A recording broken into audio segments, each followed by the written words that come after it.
www.hazratfirozmemon.org یہ اس وقت میرے سامنے معروف القرآن جدید مفتی اعظم مفتی شفیع صاحب رحمۃ اللہ علیہ، جلد نمبر 7 صفحہ 399 399 پارہ 27 سورہ حدید آیت نمبر 12 سے 13۔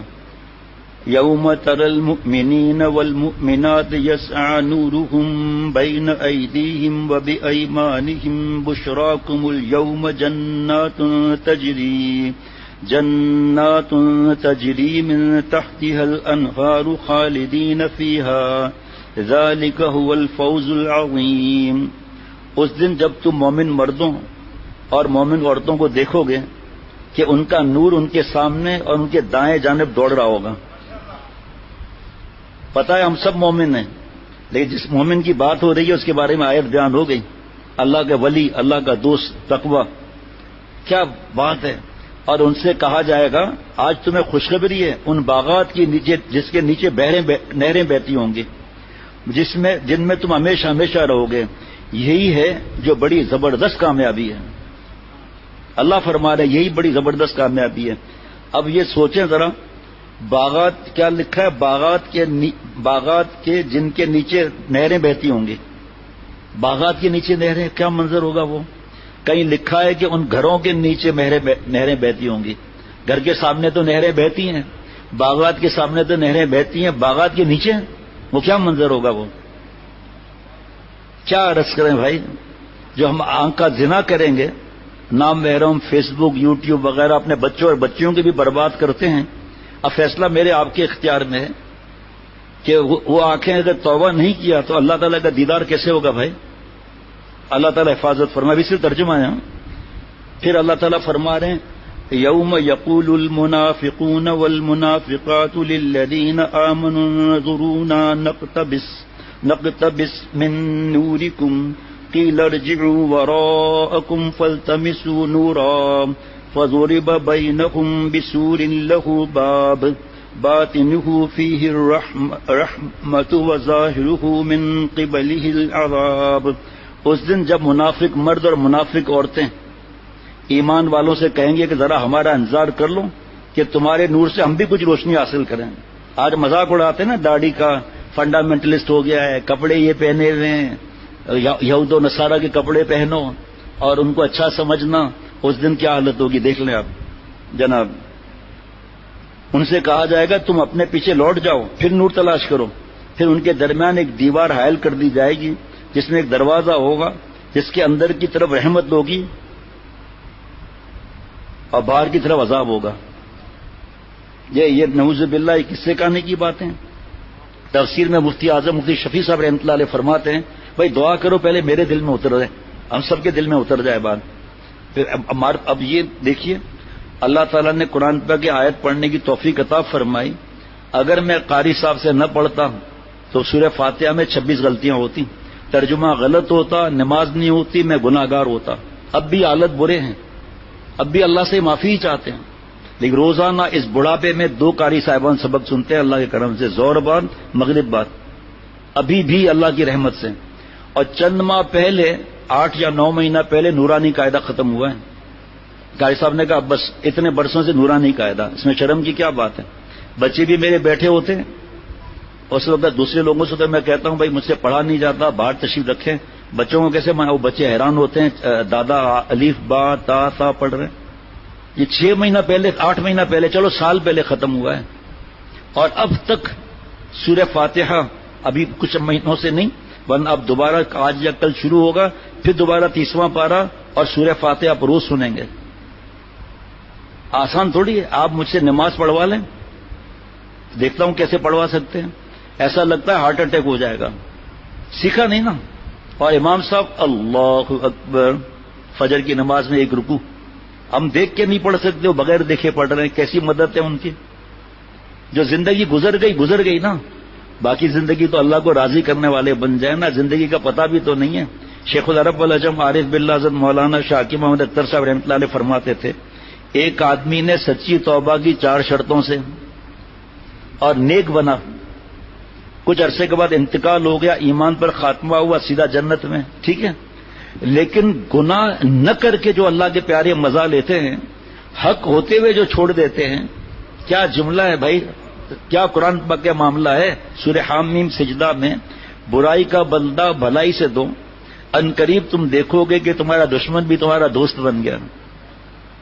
اور برائی کا بدلہ بھلائی سے دینا ہر ایک کا کام نہیں. آگے کیا ہے؟ نصیبے والے کا کام ہے. تو میں نصیبے والا کیوں نہ بنوں؟ یہ دنیا کے یہ معاملات. تو فرمایا کہ جو انتقال ایمان پر ہوا، سال 2 سال کا تقویٰ لے کر اس نے مزہ لیا، لیکن جو 20 30 سال سے یہ مزہ لے رہے ہیں وہ تو نہیں ملا نا اس کو. یہ مزہ جنت میں بھی نہیں ہے. ہاں آپ حیران ہوں گے، یہ مزہ جنت میں نہیں ہے، کیونکہ جنت میں گناہ نہیں ہے. اور گناہ نہ کرنے پر جو مزہ ملتا ہے، حلاوت ایمانی ملتی ہے، اللہ کا نور ملتا ہے، وہ مزہ تو پتہ نہیں کتنا زیادہ ہوں گے، لیکن یہ مزہ نہیں ملے گا اس کو وہاں، کیونکہ دوزخ میں ہے معاملہ، جنت میں تو ایسا کوئی معاملہ نہیں. آگے سنیے. ابو داؤد شریف، ترمذی شریف میں حضرت بریدہ رضی اللہ عنہ اور ابن ماجہ نے حضرت انس رضی اللہ عنہ سے یہ مرفوع حدیث روایت کی ہے کہ رسول اللہ صلی اللہ علیہ وسلم نے فرمایا اس تفسیر میں، خوشخبری سنا دو ان لوگوں کو جو اندھیری راتوں میں مسجد کی طرف جاتے ہیں قیامت کی روز مکمل نور کی اندھیرے فجر کی نماز میں. اور اسی مضمون کی روایت اور صحابہ رضوان اللہ علیہم مجمعین سے منقول ہے. اما عائشہ صدیقہ رضی اللہ عنہ سے بھی منقول ہے. جناب آپ صلی اللہ علیہ وسلم نے فرمایا جو شخص 5 نمازوں کی محافظت کرے گا، یعنی ان کے اوقات اور آداب کی پابندی کے ساتھ بجا لائے گا، اس کے لیے یہ نماز قیامت کے روز نور اور برہان اور نجات بن جائے گی. کتنے ہم لوگوں میں سے فجر کی نماز پڑھتے ہیں؟ اور جو اس پر محافظت نہ کرے گا، حفاظت نہیں کرے گا، اس کے لیے نور ہوگا نہ برہان نہ نجات، اور وہ قارون اور حامان اور فرعون کے ساتھ ہوگا. کیسی نماز کے معاملے میں اپنے گھر میں ہم فضائل نماز پڑھ کے نہیں سناتے، اس میں وہ عذاب نہیں سناؤ. بچے ہیں گھبرا جائیں گے، خوشخبریاں سناؤ. اب آپ فیصلہ کر لیں آداب کیا ہے. جو نماز کو وقت پر آداب کے ساتھ ادا کریں. آداب ہے سنت کی 18 سنتیں، نماز کی 51 سنتیں. کاش کے سنت کی کتاب لے کر پڑھیں تو پتا چلے گا ہماری 10 سنتوں پر عمل ہے وضو میں، باقی بچی 8. کوئی کہتا ہے 12 پر عمل ہے، باقی بچے 6. 51 سنتوں سے میں حیران ہو جائیں گے کہ 35 سے زیادہ سنت پر عمل ہے. جوانی برباد کرنے کا شوق ہے، ننگی فلمیں دیکھنے کا شوق ہے، لڑکیاں پھنسانے کا، زنا اور کتے اور سور والا لڑکے سے کام کرنے کا شوق ہے، حرام مزہ لے رہا ہے، لیکن اس کی قسمت خراب ہے کہ وہ توبہ نہیں کرتا. وہ جو گناہ ہو گیا. ایسے لوگ توبہ کرتے ہیں پھر کہتے ہیں وہ خیالات ہی نہیں جا رہے. نماز میں بھی گندے خیالات آ رہے ہیں. رات بھی ایک صاحب کو پرچہ دیا تھا الحمدللہ، تو میرا یہ پرچے آپ پڑھ لیں تو بس، پھر آپ بتاؤ، عمل کرو اس پرچوں پر، پھر آپ بتاؤ گندے خیالات کہاں گئے. تیسرے دن بتاتے ہیں گندے خیالات چلے گئے. اب آپ صلی اللہ علیہ وسلم کے بارے میں جو مجھ سے کہتے ہیں، جو تم نے بیان کیا تھا نا کہ یہ جو گندے خیالات کی جگہ یہ خیالات لے آؤ کہ آپ صلی اللہ علیہ وسلم پر پتھروں کی بارش ہو رہی ہے اور آپ صلی اللہ علیہ وسلم اس طرح کر رہے ہیں اور نالین مبارک تک خون بہہ گیا. جب وضو کے لیے نالین چپل نہیں بولنا چاہیے، نالین کو اتارا، خون کے جمنے کی وجہ سے نالین اتر نہیں سک رہی تھی دیر تک. یہ صحابہ کے 70 جنازے چلے آ رہے ہیں اور ہم گناہوں کا جنازہ نہیں نکالتے. یہ چند خیالات. حضرت عثمان رضی اللہ عنہ کو کس بے دردی سے شہید کیا گیا؟ جمعے کے دن کنکریاں مار رہے ہیں حضرت عثمان رضی اللہ عنہ کو مسجد میں جمعے کے دن، جن کے پاس آپ صلی اللہ علیہ وسلم پہلے ایک بیٹی، اس کے وفات کے بعد دوسری بیٹی، اور تدفین کے وقت آپ صلی اللہ علیہ وسلم فرما رہے میری تیسری بیٹی ہوتی عثمان تجھے دیتا. کیا سوچیں آپ کہ حضرت عثمان رضی اللہ عنہ کیا مقام ہے. لیکن بس دوستوں کے ساتھ مل کر اور صحابہ رضوان اللہ علیہم مجمعین کے شان میں گستاخیاں کر کے اپنے ایمان ضائع کر رہے ہیں. اس طرف نہیں آتے. یہ بدبختی ہے یا نہیں؟ دیکھو دروازہ بنایا جائے گا اور دروازے کی اس طرف جنت کے مزے ہوں گے، دروازے کی اس طرف دوزخ کے معاملات ہوں گے. قرآن پاک کے معاملات ہیں یہ. آگے سنیے جناب. آپ صلی اللہ علیہ وسلم نے فرمایا جو سورہ کہف پڑھے گا قیامت کے روز اس کے لیے اتنا نور ہوگا جو اس کی جگہ سے مکہ مکرمہ تک پھیلے گا قیامت کے دن جناب. اور ایک روایت میں کہ جو شخص جمعے کے روز سورہ کہف پڑھے گا قیامت کے روز اس کے قدموں سے آسمان کی بلندی تک نور چمکے گا. اور دوسری روایت ہے کہ جو چاہے کہ دجال سے میں بچ جاؤں تو سورہ کہف اور جمعے کو پڑھے. ہمت نہیں ہے، آسانیاں دیکھو دین میں کتنی ہے. تو سورہ کاف کی 10 آیتیں شروع کی، 10 آیتیں آخر کی پڑھ لے. اگر اتنا بھی نہیں ہوتا تو ارے موبائل والوں، پیارے دوستوں، میرے مہربانوں، میرے دوستوں، آپ کے پاس تو ماشاءاللہ ایسی موبائل ہے، ریمائنڈر لگا دیا جمعے کا 10 بجے کا، 11 بجے کا، سورہ کاف پڑھ لی. نہیں، 10 آیتیں پڑھ لیا. اس موبائل نے ہمیں اللہ سے لے کے دور پھینک دیا، اور اس کے قدموں کا نور آسمان تک ہوگا. نور ہی نور ہے. آپ صلی اللہ علیہ وسلم فرمایا جو شخص قرآن کی ایک آیت بھی تلاوت کرے گا وہ آیت اس کے لیے قیامت کے روز نور ہوگی. مجھ پر فرمایا مجھ پر درود بھیجنا پل صراط پر نور کا سبب بنے گا. اب آپ بتاؤ، جو لڑکیوں سے گھنٹوں باتیں کرتے ہیں، اتنی لڑکیوں کو پھنساتے ہیں، ان سے پیسے لیتے ہیں، پیسے دیتے ہیں، فلموں میں غرق کے، گندی فلمیں، بے حیا بے غیرتی کی فلمیں، یہ درود شریف کتنا پڑے گا؟ آپ خود فیصلہ کر لو. آپ جمعے کے دن درود شریف، ہمارے حضرت والا فرماتے تھے 100 دفعہ درود شریف روز پڑھا کرو. جمعے کی رات اور جمعے کے دن تھوڑا بڑھا دو. ایک آدمی جو ہے بہت درود شریف پڑھتا ہے، بہت، لیکن اللہ کو ناراض بھی کر رہا ہے، اور آپ صلی اللہ علیہ وسلم دل دکھا رہا ہے گناہوں کی وجہ سے، شیو کرنے کی وجہ سے. کیونکہ ایک مٹھی داڑھی سامنے سے رکھنا، دائیں سے رکھنا، بائیں سے رکھنا، داڑھی کا یہ بچہ رکھنا چاروں ائمہ کے نزدیک واجب ہے. چاول برابر کم کرنا، داڑھی مڈانا حرام ہے، 24 گھنٹے کا گناہ ہے. درود شریف تو پڑھ رہا ہے اور اس کا نور جمع ہو رہا ہے، اور داڑھی مڈانے کا جو ہے گناہ ہے وہ اس نور سے مائنس ہو رہا ہے. درود شریف پڑھ کر اس نے تصویر رکھ لی، فرشتے نے لکھ دیا اتنا درود شریف پڑھا. شیو کرنے والا، ایک مٹھی سے کم کرنے والا 24 گھنٹے کا گناہ لکھ رہا ہے. کرامن کاتبین یعلمون ما تفعلون. یہ فلم انڈسٹری کی باتیں تو نہیں ہیں. یہ فرشتہ سویا بھی ہوا ہے، حرام لکھ رہا ہے یہاں. تو مائنس کرنے کے بعد باقی کیا بچے گا؟ خود فیصلہ کر لیں. اور اس کے علاوہ اور بھی ہے، ماں باپ سے بدتمیزی کرنا. نماز ہی نہیں پڑھتے ہم لوگ، اللہ حفاظت فرمائے. ایسا لگتا ہے بس جمعے کا ہی دن ہے.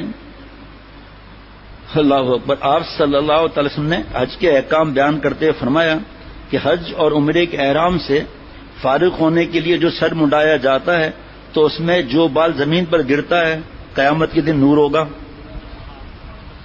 دیکھو عطا کتنی ہے جناب. اچھا پھر عطا کی بھی تو حساب نہیں ہے نا، بے حساب ہے نا عطا. ریت کے ذرات جتنے کوئی گناہ کر سکتا ہے؟ نہیں. پاؤڈر مٹی دیکھیے آپ نے گاؤں وغیرہ کی طرف، اس کے ذرات کتنے ہیں؟ پھر سمندر کے قطروں جتنے گناہ کر سکتا ہے، درخت کے پتوں جتنے گناہ کر سکتا ہے، سب ٹوٹل کر کے گناہ کر لیا. چلو اللہ معاف فرما دیتے ہیں توبہ کرنے پر، اپنا پیارا بنا لیتے ہیں. جناب مینا میں جمرات کی رمی کرنا قیامت کے روز نور ہوگا. بھائی مفتی اعظم کا پڑھ رہا ہوں معرف القرآن سے، ایسا نہیں سمجھتا کوئی ڈائجسٹ ہے کوئی. جناب جس شخص کے بال حالت اسلام میں سفید ہو جائیں، حالت اسلام میں سفید ہو جائیں، وہ اس کے لیے قیامت کے دن نور ہوگا. آج کالا رنگ کر کے خضاب لگاتے ہیں. حدیث پاک میں جو کالا خضاب لگاتا ہے قیامت کے دن اس کا منہ کالا کیا جائے گا. سفیدی میں کیا مسئلہ ہے؟ اب اگر کالا کر لیا تو اسٹرکچر تو ہل رہا ہے یا نہیں؟ لوگوں کو پتا نہیں ہے کہ اس نے جو ہے وہ خضاب لگایا ہوا ہے، اپنی عمر چھپا رہا ہے. جناب ایک اور بھی روایت ہے کہ سفید بالوں والے کی دعا اللہ رد نہیں فرماتے، اللہ کو حیا آتی ہے. جناب جو شخص اللہ کی راہ میں جہاد میں ایک تیر بھی پھینکے گا اس کے لیے قیامت کے دن نور ہوگا. بازار میں اللہ کا ذکر کرنے والے کو اس کے ہر بال کے مقابلے میں قیامت کے روز ایک نور ملے گا بازار میں. اب کیا کروں، پھر حدیث پہ حدیث یاد آ جاتی ہے، پھر مضمون رہ جاتا ہے. حدیث پہ حدیث اللہ یاد دلا دیتے ہیں اپنی رحمت سے. جناب جو شخص کسی مسلمان کی مصیبت اور تکلیف کو دور کر دے تو اللہ تعالیٰ اس کے لیے پل صراط پر نور کے 2 شعبے بنا دے گا، جہاں سے ایک جہان روشن ہو جائے گا جس کی تعداد اللہ کے سوا کوئی نہیں جانتا. جناب مصیبت اور تکلیف دور کر دے. آپس میں لڑائی ہے، آگ لگانے والے زیادہ، بجھانے والے کم، توڑنے والے زیادہ، جوڑنے والے کم. برائیاں کریں گے، غیبت کریں گے، اس سے بڑا گناہ بہتان، اس سے بڑا گناہ بدگمانی. اور ان سے لڑانے والا آلہ کون سا ہے بھائی؟ موبائل. کمنٹس پاس کر رہے ہیں، پتہ ہی نہیں کہ غیبتیں کر رہے ہیں، گالیاں لکھی ہوئی ہیں، تصویر بھیج دی، دیکھا انہوں نے یہ اس طرح کیا تھا. حالانکہ حدیث پاک میں ہے کہ جو یہاں کسی کے عیب چھپائے گا، مفہوم، قیامت کے دن جب یہ چاہے گا کہ میرے عیب چھپائے جائے، اللہ اس کے عیب چھپائے گا. یہاں جو کسی کے عیب ظاہر کر دے گا تو قیامت کے دن جب یہ چاہے گا کہ میرے عیب چھپائے جائیں، اللہ اس کے عیب ظاہر کر دیں گے۔ ابھی تازہ ایک واقعہ ہے، ایک خاتون، اس کے ابا ہاتھ جوڑتے تھے بیٹی کے سامنے، یونیورسٹی مت جاؤں، لیکن بس کیا کریں، ماں کو بھی عقل نہیں، تو اس کے بعد پھر سہیلی بن گئی جناب۔ اس کے بعد جناب وہ سہیلی سے دشمنی ہو گئی، اس سہیلی نے اس کا عیب نہیں چھپایا اور لڑکے کے ساتھ جو بےہودہ تصویریں تھیں وہ وائرل کر دی۔ ماں رو رہی ہے، باپ رو رہا ہے، یہ خود رو رہی ہے، بوڑھا سفید داڑھی آیا، لرز رہا تھا، بات بھی نہیں ہو رہی تھی۔ میں نے کہا بھائی اللہ سے مانگو، اب آپ بیوی اور اہلیہ کو ڈانٹو مت کہ آپ نے میری بات نہیں مانی۔ کیا گناہ سے بچنے کا جو کہہ رہا ہے یہ اپنی اس کی بات ہے یا قرآن اور حدیث پاک کی بات ہے؟ قرآن اور حدیث پاک کی بات ہے، نہیں مانتے، اب رو رہی ہیں کہ رشتہ کیسے ہوگا؟ ایسی بےہودہ تصویریں یونیورسٹی کے اندر، اور کہہ رہے تو عام ہے یہ بے حیائی اور یعنی فحاشی، لیکن اماں جی چاہتی ہے کہ پڑھ لے اور پیسے لائے۔ اب اس پہ تفصیل ہوگا تو یہ مضمون رہ جائے گا جناب۔ کیا بات ہے، بخاری اور مسلم شریف نے حضرت ابن عمر رضی اللہ عنہما سے، اور مسلم شریف میں حضرت جابر رضی اللہ عنہ سے، اور حاکم نے حضرت ابو ہریرہ رضی اللہ عنہ سے اور حضرت ابن عمر رضی اللہ عنہما سے اس کو بیان کیا ہے کہ آپ صلی اللہ علیہ وسلم نے فرمایا، یعنی تم ظلم سے بہت بچو، کیونکہ ظلم ہی قیامت کے روز ظلمات اور اندھیری ہوگی۔ اب ظلم، ماں باپ سے ظلم کیسے بیان کر سکتا ہے؟ جس کو چاہیے کہ اللہ کا پیارا بنوں اور سب باتیں جلدی سمجھ میں آ جائیں، اس کا 50 سال کے بیانات سننے کے بعد اصلاح کرائیں گے؟ اصلاح یزکیم فرض ہے۔ جس کو شیخ بنایا آدمی پہلے علماء اور مفتی صاحب سے پوچھ لے کہ ہم جس کا بیان سن رہے ہیں یہ صحیح ہے، بڑے دارالعلوم سے پوچھ لے کہ یہ ہم جب جا رہے ہیں صحیح ہے، اس کے بعد مناسبت دیو، پھر خط لکھیں۔ www.hazratfirozmemon.org